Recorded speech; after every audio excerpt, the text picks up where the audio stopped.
आज बहुत दिन पर कॉलेज आसिकी पूरा मजा आसी जाइथिला।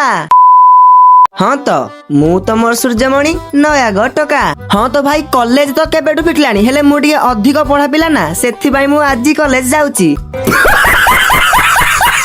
आउ तापरे पेट्रोल टांकी रे पहुंची गाड़ी रे पेट्रोल लोड करके मु चलेली सीधा कॉलेज अभिमुखे। आउ किछि समय परे मु आसिकी कॉलेज रे मध्य पहुंची जाइथिली। आउ एईटा होची आम कॉलेज। आउ को माने आम कॉलेज रे पाठ पढुछ मते कमेंट करिकी कुह।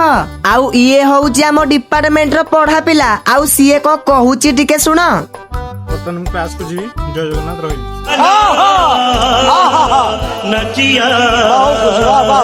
आउ एबे हमर क्लास थिला। आउ सेथि पई हमें आसी जाइतिलु क्लास करिबा पई। आउ गोटे घंटार क्लास सारला परे मु बाहरी पड़तिली घर को फेरिबा पई। आउ किछि समय परे मु आसी घरे मध्य पहुंची जाइतिली। हौ आजिर मिनी ब्लॉग को एतिकी रे शेष करूची। भल लागितिले फॉलो आउ सब्सक्राइब करि देबो।